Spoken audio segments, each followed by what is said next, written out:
C'est quoi cette étoile? Ouais. Étoile reçue, ça veut dire quoi? Ah, ok. Nouvelle mise à jour de Facebook. Très bien, pas de problème.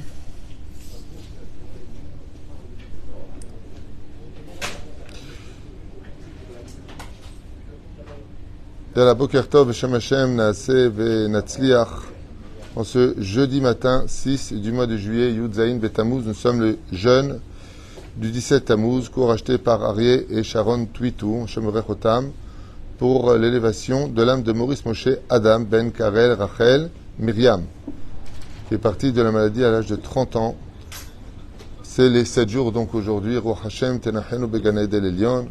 Bechol Ashorvim Imo Bichlal Arachimim Veselechot Vechen Yehi Ratzon Lomar Amen. Parti à 30 ans de ce monde. Oh. Tov, Vezrat Hashem, Ruach Hashem Tenachenu Began Eden. Dans un monde d'éternité, 30 ans, 100 ans ou 120 ans, c'est exactement pareil, parce que l'âge n'existe pas. Et on pensera en même temps à l'élévation de l'âme de Koukabat Esther. Aujourd'hui, c'est Sapkuda, Bezrat Hashem, Kudata. L'élévation de l'âme chez le Kol Mété Israël. Il y a beaucoup de personnes qui partent de ce monde sans qu'on rappelle leur nom. Personne ne les connaît Bichlal, ce qui est vraiment dramatique. D'où l'importance d'être attaché à une communauté, que quand tu partiras de ce monde, pour le meilleur comme pour le pire, pour le mariage, pour le mitzvot, que tu aies du monde avec toi. Et quand tu partiras de ce monde, sachez qu'une vraie communauté, c'est une famille. On est là les uns pour les autres. Normalement, c'est comme ça que ça devrait être. On sera à Gisèle Mazal Batipora, Eliane Sassia Batchnina, Esther Bat Miriam, épouse Cohen, Salmon, Fresh Ben Fortuné, Patricia de Bat Zeira, Sonia René Bat Suzanne, Shoshan Mishpachat, Krief.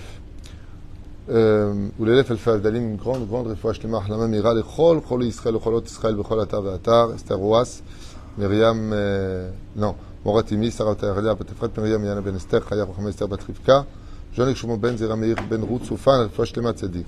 שרה בת ששיה leurs enfants, ז'ול מרים בת שרה, פסי רחל בת גזלה, סילבט, גזלה, exactement, חיה בת שרה, מזל טוב אבלין בת אליס, משפחת בן שבת היקר, Sophie Batsheva Bat Chaya, Raphaël Eliaou Ben Myriam, parce qu'on faut faire inverser les noms, Levana, Dvora, Cohen, Bat Esther, Shoshana, et tous ceux qu'on ne connaît pas, qui ont besoin de nos prières, et bien sûr une grande réussite pour vous tous. Yeshuot, Venechamot, Bracha, Ve'atzlacha, Bechol Masedechem, Taskilu, Vetatzluchu, Lechaim Tovim, Ul Shalom. On est le 6 du mois, le 10 c'est les payes, celui qui peut agir, Tavo Alav, Beracha.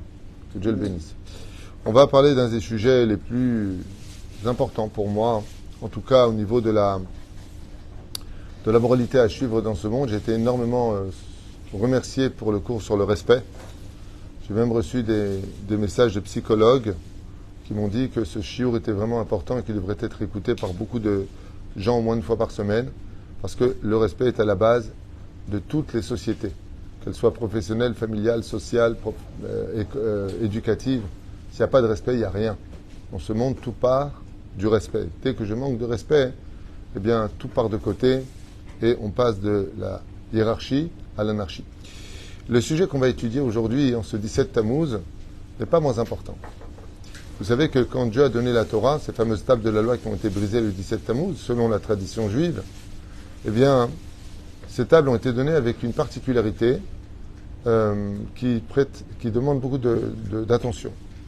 À droite, les commandements entre l'homme et Dieu. Puis à gauche, les commandements entre l'homme et son prochain. Bizarrement, alors que la Torah elle-même nous demande une relation parfaite, de peur de se retrouver en porte-à-faux le jour où on rendra des comptes pour celui qui y croit. Donc, est-ce que tu as je suis l'Éternel ton Dieu qui t'ai fait sortir du pays d'Égypte? Est-ce que tu sais que je suis le créateur du monde, que j'ai fait sortir un peuple du pays d'Égypte, que je suis à la base des 10 plaies? Est-ce que ne l'oublie pas, tu n'auras pas d'autre Dieu sur ma face, et ainsi de suite. Je suis un Dieu jaloux, tu ne prononceras pas le nom de l'Éternel, ton Dieu, en vain. Honore ton père et ta mère. C'est-à-dire. Et puis, avant ça, il y a bien entendu, Zacharotim Shabbat, tu garderas le Shabbat. Dieu savait ce qu'il voulait. Quand il a donné la Torah au Sinaï, il n'a jamais dit de garder ni le vendredi, ni le dimanche. Il a dit, tu gardes le Shabbat.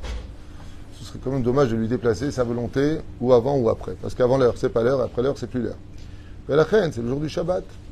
Shabbat est immuable et c'est pour cela que nous qui continuons la tradition de la descendance du peuple d'Israël que nous sommes restés le jour du Shabbat et on l'a ni avancé au vendredi et encore moins au dimanche. Velachem, Be'ezrat Hashem Yitbarach, on se rend compte que l'Éternel nous demande des relations qui soient prescrites entre nous et lui. C'est-à-dire, si tu veux qu'on garde un respect mutuel, alors je te demande en tant que créateur, en tant que Dieu qui tient ta vie dans mes mains, de respecter le Shabbat, la Kashrut, toutes les lois que nous avons, donc Pessah, Shavuot, Sukkot, ainsi de suite, de reconstituer une nation en Israël. Il ne faut pas oublier que c'est une grande mitzvah de vivre en Israël, pour celui qui peut en tout cas. De constituer la nation, surtout qu'hier, je vous ai envoyé une vidéo de ce qui se passe à la mairie. Je suis même parti dégoûté de cette terrible guerre. Je vous ai enregistré un tout petit peu. C'est des hurlements pour que ce soit vers le Shabbat. Et heureusement qu'il y a Viam Salem, heureusement qu'on est là. On est les seuls. Et vous, les Haridim, fallait voir. J'ai fait une petite keta parce que j'étais en train de finir Shtam Echavechat Targum, j'ai le temps de finir Rashi Tosfot, j'étudie. D'ailleurs, il faut savoir que quand je vais là-bas, pendant qu'ils s'aboient les uns sur les autres, moi c'est un moment où je peux me permettre d'étudier un petit peu. Et quand ils ont fini d'aboyer, je lève la tête et si j'ai quelque chose à rajouter, je rajoute. Sinon, je me tais. En général, je me tais parce que il y a eu assez d'os de broyer comme ça. Vous avez gagné? Hein? Vous avez gagné? Ça veut rien dire on a gagné. Je vais te répondre. Dans 4 mois, il y a les élections.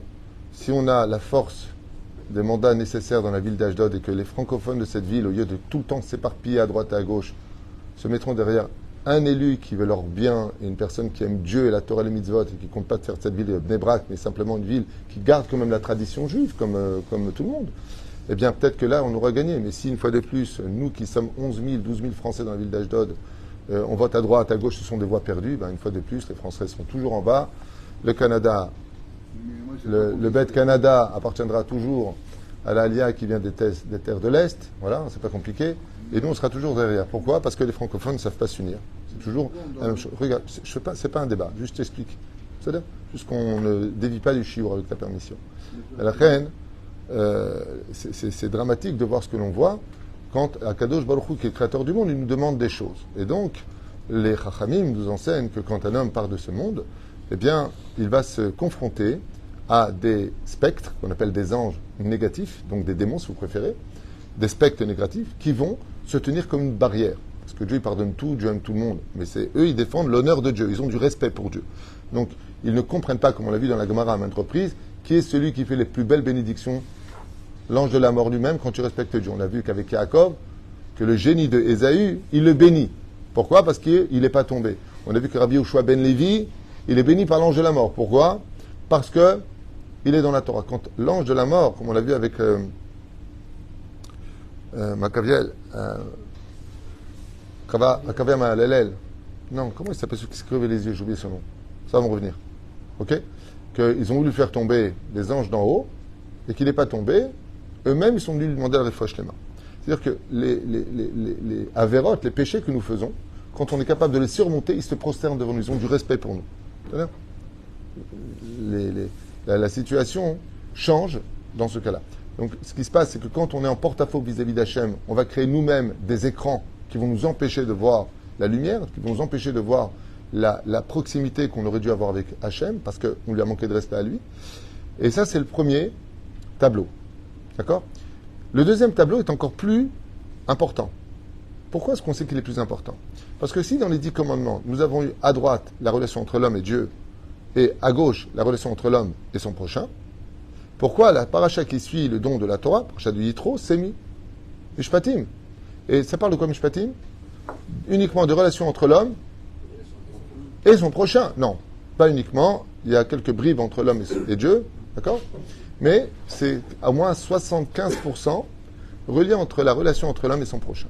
Ce qui fait que la relation entre l'homme et son prochain, dans le judaïsme en tout cas, est plus important à la limite que la relation entre l'homme et Dieu. Et on l'a vu avec les élèves de Rabbi Akiva, qu'il y avait une très bonne relation entre eux et Dieu, mais une très mauvaise entre les uns et les autres. Donc Dieu, qu'est-ce qu'il a fait? Il les a tués. On a vu Korah Vechol Adato, ils étaient unis, donc l'union fait la force. 250 princes avec lui, c'est pas n'importe qui. Face à Moshe et à Aaron. Le peuple se tait, ils observent. Ils étaient unis. Ouais. Seulement, ils étaient l'un contre l'autre. Donc Dieu les a avalés vivants dans la terre. Et ça, c'est un point qu'on oublie souvent parce que le Beth Amikdash n'a pas été réellement détruit parce que, bon, c'est vrai qu'on manquait d'études de la Torah, parce qu'on a laissé tomber l'étude de la Torah, dit la Gemara. Mais quand on pose la question, est-ce la vraie raison de cela? La raison est qu'on ne s'aimait pas les uns les autres. Ça veut dire qu'on disait du mal, de la médisance, et ainsi de suite. On se bousculait les uns les autres.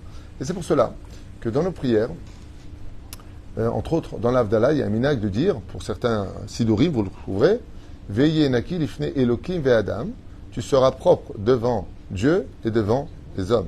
De là, vous apprendrez que on n'a pas à être propre que devant Dieu. La notion de dire Dieu il sait qui je suis, et ils peuvent penser ce qu'ils veulent, tu n'as pas le droit de le dire. Tu n'as pas le droit de dire ça. Tu n'as pas le droit de dire ils peuvent parler toute la journée, moi je m'en fiche. Zelonachon. Arrête, le texte nous dit tu dois être propre devant Dieu et devant les hommes. Mais à quel prix on doit être propre devant les hommes? Parce qu'on est face à des dénis des fois qui sont bouleversants. On a eu, il y a quelques mois de cela, un conflit. Et j'ai vu un conflit comme ça, et la personne prouvait par A plus B, avec des preuves à l'appui, et tu es face à un déni. Pas du tout. C'est-à-dire on va plus donner raison à une personne que 10 personnes qui étaient présentes. Donc c'est compliqué. Dans ce cas-là, on dit, alors zé ou zé. Mais là où ça devient grave, qui peut nous coûter la vie, ça a d'ailleurs coûté la vie à une femme merveilleuse du nom de Sarah Imenu, qui en a eu marre de se justifier. Et qu'est-ce qu'elle a dit? Ishpot Eloki beni uvencha. Que Dieu juge entre toi et moi, puisque ça sert à rien de discuter. Tu ne veux pas comprendre, alors que Dieu juge. Et bizarrement, la réponse de la Torah est foudroyante. Sarah est morte. Parce qu'à partir du moment où tu demandes à Dieu de juger entre toi et une autre personne, c'est que tu restes sur ton état d'être sali par le nom de l'autre. Résultat des courses, le créateur du monde, il dit non, il y a une mitzvah que toi, tu sois propre aussi vis-à-vis des autres. Pourquoi tu me mêles? Les relations entre toi et moi, c'est entre toi et moi. Les relations entre toi et l'autre, mais l'obédine. Tu as dit du mal de moi. Pourquoi tu dis du mal de moi? Donc vous imaginez combien c'est grave d'avoir un mauvais nom vis-à-vis des autres. Pourquoi? Parce qu'on en est puni aussi. Pour la simple et bonne raison, c'est que on provoque qu'on dise du mal de nous. Et le mal de nous peut avoir des effets secondaires, comme vous le savez. Tu vas chercher un travail. Ah non, il y a une rumeur sur toi parce que tu t'es pas justifié. Et c'est très important dans la Torah de se justifier. Alors, Béhémet, il y a eu un cas, il y a plusieurs années, que j'ai vu de mes propres yeux qui m'avait fait vraiment, pas un choc, parce qu'il faut se lever de bonheur pour me choquer, mais un effroi. C'est qu'une personne avait été faussement accusée, et cette personne, très calme, s'est levée, il a mis la main sur le Sefer Torah, dit « Je jure sur ce Sefer Torah Kodesh Kodashim que je n'ai jamais volé. Maintenant, à vous de croire et de donner liberté à votre libre arbitre. À vous de croire ou de ne pas croire. » Il a mis une confusion au sein de tous ceux qui étaient persuadés qu'il avait volé. C'est d'abord nakiv, en général, c'est ce qu'on fait au Beddin. C'est quand on a un conflit avec quelqu'un, on met la main sur le Sefer Torah et on dit « Je jure ». C'est un cas où vraiment il y a un cas de pikwak nefesh ou de rumeur qui pourrait se lever contre nous, parce que malheureusement, vous savez que la rumeur, c'est une étiquette. Et une étiquette, quand tu l'as sur le dos, il faut se lever de bonheur pour te la retirer. C'est-à-dire, tu as eu le malheur une fois de ne pas donner à un pauvre alors que tu avais de l'argent sur toi pour des raisons que tu n'as pas expliquées aux autres. Ok? C'est tout de suite, c'est un avare. Celui-là, même, tu te rends compte, il y avait un pauvre monsieur, il ne lui a même pas donné alors que j'ai vu sa poche, elle était pleine. Il aurait dû dire à tout le monde, comme ça fut le cas, c'était pas son argent, il devait le remettre à quelqu'un. D'accord? Mais les gens, ils ont cru que c'était le sien. Donc, il faut dire, Botaï, j'aurais bien voulu aider. Ce que vous avez vu, c'est pas à moi. Alors, on a envie de dire, attends, mais moi, j'ai des comptes à donner aux autres? Oui. Réponse, oui, on a des comptes à donner aux gens. Quand tu ne viens pas à un mariage, où tu es invité, où tu as dit que tu venais, la dernière des choses à faire au monde, c'est de ne pas envoyer un message d'excuse, un coup de téléphone. Parce que ce que ça fait de toi, c'est que tu es un je m'en foutiste. Tu n'as pas eu de pitié que moi, par contre, pour toi et ta femme, ça me coûtait 300 shekels, plus 300 shekels, 600 shekels, soit 122 € à la poubelle. Ça ne te dérange pas que moi, par contre, ta place, elle était libre et que je n'ai pas pu l'occuper parce que tu m'as dit que tu venais, tu m'as confirmé que Adam, tsarich litkacher. Et c'est du respect. En réalité, quand on parle du cours du respect d'hier, il faut aussi comprendre que le respect s'impose. C'est aussi à toi de te faire respecter. C'est-à-dire, quand tu es par exemple un médecin et que tu t'absentes, les gens vont parler de toi. Et tu ne peux pas dire « j'en ai rien à faire ». Pourquoi? Parce que ça veut dire que tu n'es pas sérieux. Tu es là, tu n'es pas là, tu viens pas. Bien sûr qu'un médecin, un professeur, quand je dis un médecin, un professeur, ça peut être aussi un prof d'école. C'est-à-dire que quand tu ne justifies pas, quand tu n'appelles pas, quand tu fuis tes obligations, eh bien, comme la banque, quand elle t'appelle. J'étais au café la dernière fois avec quelqu'un, voilà, ça appelle, le mec ne veut pas répondre. Je lui dis, c'est quoi? Il me dit, oh, c'est la banque. Je lui demande, et alors, tu réponds pas? Il m'a dit, qu'est-ce que je leur dis? J'ai un découvert, il veut que je le couvre. Je lui dis, ben, si tu n'as pas d'argent, moi, et du respect. Il m'a dit, je comprends pas. Je lui dis, ben, réponds. Parce que là, ce que tu es en train de faire, c'est qu'ils vont te refuser tout maintenant. Par contre, si tu réponds en disant, écoutez, pour l'instant, je n'ai pas de solution, Mais normalement, d'ici une dizaine de jours, donnez-moi ce laps de temps, ça te donnera le moyen 3-4 jours. Parle, arrête de fuir. Tu veux qu'on te respecte après, quand tu rentres à la banque, on ne te respecte pas, tu n'as pas respecté. Parce que tu n'as rien à faire de ce qu'on pense de toi. Et vous verrez que tout ce qui est les forces du mal, que ce soit les voyous, les voleurs, les arnaqueurs, la mafia, tout ce qui est débauche de la pensée, je dirais plutôt les pollutions morales. D'accord ? Toutes ces personnes-là n'ont rien à faire de ce qu'on pense d'eux. Ce qui compte, c'est ce qu'eux vivent. C'est-à-dire qu'ils ne vivent pas en société, ils traversent la société, aux dépens de basculer, de faire tomber, d'insulter ou d'injurier des personnes qui sont devant eux. Et ça, la Torah nous fait comprendre, dans la paracha justement de Mishpatim, que c'est une chose qui est inadmissible. Le Créateur du monde nous dit par exemple dans les 10 commandements, honore ton père et ta mère. Bizarrement, c'est mis du côté des relations entre l'homme et Dieu. Pour te faire comprendre que si tu n'as pas de relation avec ceux qui t'ont donné la vie, avec ceux qui t'ont rendu service, donc quelle est la plus belle mida de toutes les midotes ?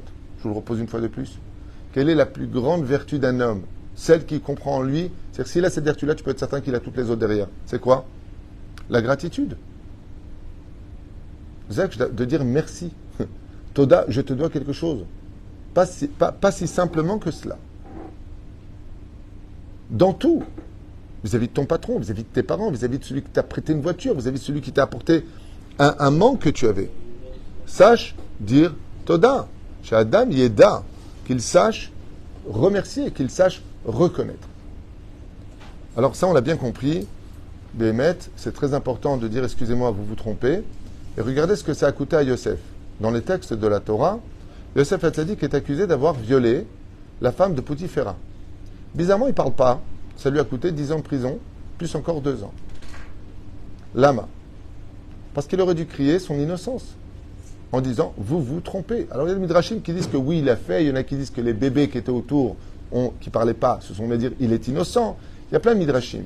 Mais si on reste dans le pshat, premier niveau de compréhension, on comprendra que justement, Yosef Hatzadik, quand il a été injurié ou insulté, eh bien, il s'est tué. Alors la réponse est très forte dans la Torah. La réponse est que ça ne sert à rien de répondre face au déni, quand tu es face à des gens qui sont complotistes. D'accord ? Donc ça ne sert à rien. Et c'est ce que savait Yosef. Yosef, il savait très bien que la femme de Poutifera était une grande sorcière, qu'elle avait son mari dans la poche parce qu'elle savait des choses sur lui, que son mari n'aurait pas d'autre choix sinon que de tuer sa femme. Donc il ne va pas la tuer. Donc il a dit, je me tais.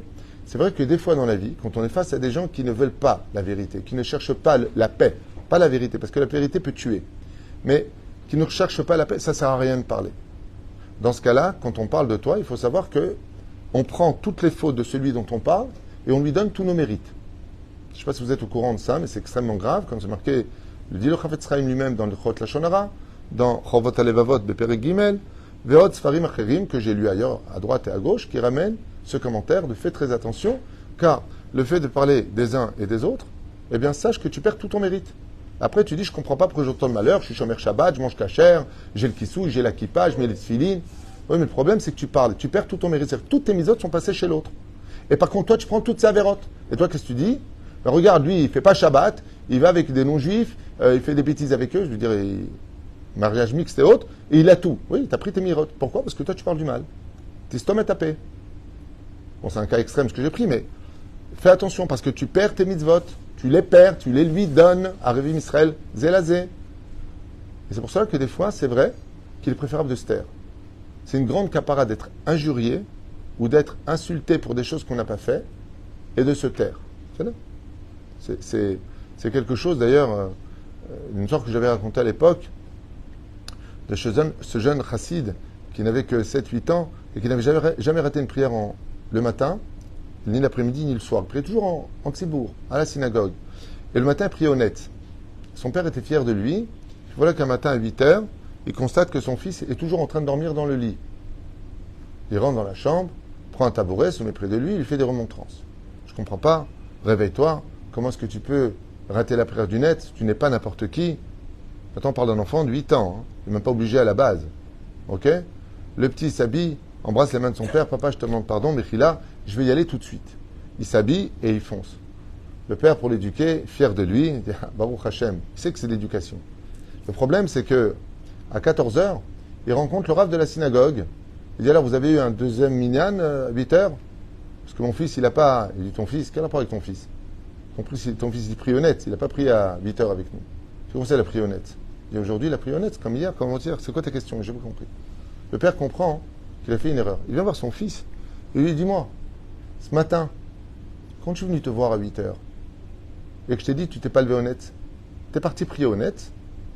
Et là, le fils, il lui a dit qui te l'a dit, papa? Et lui, j'ai rencontré le Rav. Il m'a dit que tu étais ce matin à la prière honnête. Honnête, c'est-à-dire très très tôt. Okay. Il lui a dit alors, puisqu'il te l'a dit, alors oui, j'y étais. Alors il lui a dit mais pourquoi tu me l'as pas dit? Il lui a dit qu'est-ce que tu veux que je te dise? Tu rentres pour me faire de la morale. Je vais dire papa, tu te gourres. Fais-moi de la morale. Ça fait du bien, toujours un peu de moralité. Il faut être quelqu'un, des fois, au-dessus des problèmes. Parce que de chercher trop la vérité peut engager encore plus de problèmes. Imaginons le cas d'une personne qui dit oui, tu l'as dit. L'autre dit non, je ne l'ai pas dit. Ben, ça va faire un cas terrible. Vous savez lequel? C'est qu'il y en a un des deux qui est un menteur. Automatiquement. Si par exemple, je dis que tu l'as dit, et toi tu jures que tu l'as pas dit, alors qui l'a dit? Ou je comprends rien, ou tu comprends rien, ou je suis fou, ou t'es fou, ou je suis menteur, ou t'es menteur.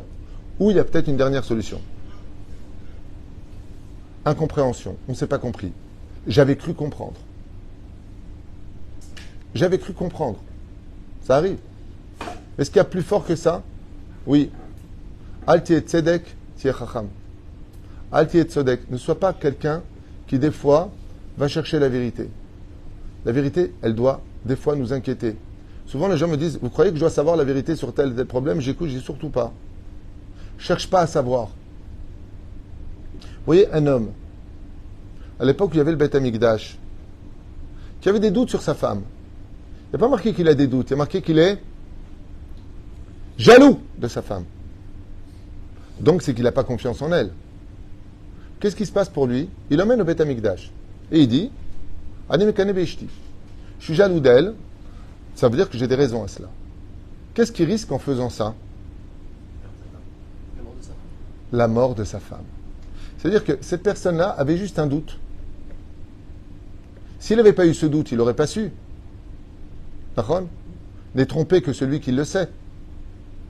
Mais maintenant qu'il a cherché à savoir la vérité, elle a tout perdu. C'est ce qui s'est passé pour quelqu'un à Paris, qui a engagé des détectives privés, et qui, Bassoff, a eu des preuves que sa femme le trompait. Donc il est parti chercher les preuves. Il veut savoir, j'ai besoin de savoir, je comprends, c'est une réalité de la vie. On a besoin de savoir avec qui on parle, qui est cette femme, ou cet homme d'ailleurs, qui peut être en face de moi. T'es qui, quoi? Ben, résultat, il a divorcé d'elle, bien sûr. Le problème, c'est que tout lui appartenait, tout était à son nom, il s'est retrouvé à la rue. Donc, il a perdu, il a dit, en fin de compte, il a raconté, il a dit, j'ai perdu ma femme, j'ai perdu mon emploi, j'ai plus rien. Tout le monde m'a donné le dos parce que Bassoff, elle est partie raconter que s'il avait été plus présent à la maison, elle ne serait pas partie voir ailleurs. Ils ne sont pas religieux, vous avez bien compris. Il dit tout ça pour une vérité que j'ai voulu savoir. La vérité m'a tué moi-même. C'est-à-dire que des fois, à BMT, il y a des vérités. Bon, le cas est extrême, je parle de tromperie, c'est grave. Mais dans les conflits, par exemple, j'entends que Lionel aurait dit de moi quelque chose. Je préfère ignorer ce qu'il aurait dit que d'aller commencer à enquêter en disant pourquoi. Après, il va me dire qui c'est qui te l'a dit. Donc, ça veut dire, enfin, plus personne ne va perdre la personne. Des fois, il faut être au-dessus du problème. Comme je l'ai écrit dans mes proverbes, les épreuves de ce monde sont comme les vagues. Lutter contre elles finit par te faire boire des tasses très amères et les laisser passer, les laisse s'écraser sur le rivage. Des fois, il ne faut pas tout le temps tout relever ce qu'il a dit, ce qu'il a fait. Ah bon, t'as dit ça sur moi. Après, c'est les nerfs, après, c'est les jugements, après, c'est les catastrophes. Surtout qu'on est tellement débile dans notre génération, avec tout le souhait que je joue à tout le monde, on est débile. On est hyper émotif, hyper vulgaire, hyper agressif, on a peur de rien alors qu'on a peur de tout, on a des mal de vivre. Donc, quand on est aussi fragile dans des pathologies abstraites dans lesquelles nous sommes, quand je dis pathologie abstraite, c'est comme par exemple les nerfs. Les gens, tu ne peux pas leur parler aujourd'hui, essayer de claquer à quelqu'un. Vous vous rendez compte que même chez nous en Israël, que Dieu nous pardonne, pour une sorte de parking, c'est coup de couteau. C'est pas de blague. Une sorte de parking, le mec il perd sa vie 40 ans à Tel Aviv. Pour une sorte de parking. Je sais pas, vous comprenez ce que je vous dis? Un père de 4 enfants a perdu sa vie parce qu'il a pris la place de parking, l'autre il est sorti, il a mis un coup de couteau dans le cœur. Une pointe, il lui a mis. Et comment on peut dévaliser un pays entier de tous ces magasins? Comment on peut parler avec une situation pareille? On vit dans un monde aujourd'hui où BMT, le fait d'ignorer, c'est presque préférable. Ou alors, je dis bien ou alors, si tu n'es pas capable de passer, c'est aussi un des proverbes que j'ai écrit, si tu n'es pas capable de surmonter tes épreuves, alors aie le courage de les affronter.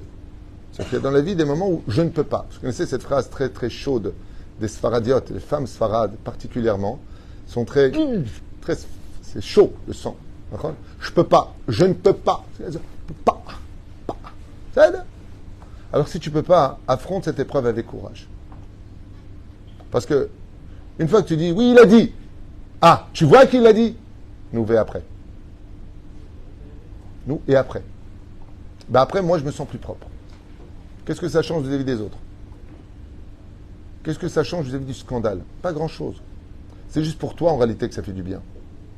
Parce que vis-à-vis des autres, après, on se fait des amalgames. Il a parlé, et il a dit, et il comprend. Ça me rappelle une fois un mariage. Je vais raconter une anecdote qui m'a fait un peu rire. J'ai dû séparer. J'arrive pour faire une choupa. Et le père du khatan et le père de la kala, on arrive aux mains. Ils ne sont pas entendus. Maintenant, comment je le sais? En arrivant dans la salle de loin, j'entends, mais alors, des hurlements. Ah, très bien. Jusque là, tout va bien. Kol beseder. Ok?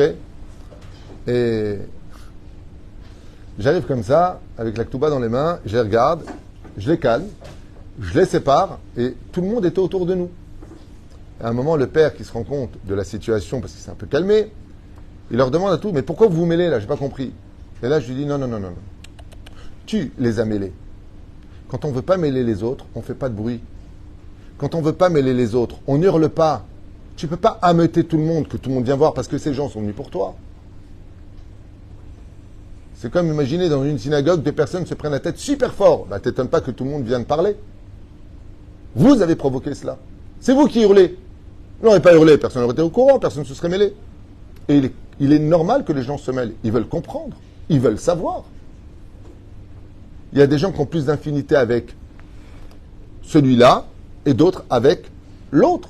Et puis c'est toujours l'occasion pour ceux qui ont des conflits avec celui-ci de rentrer dans le conflit avec celui-là pour se venger de celui-ci.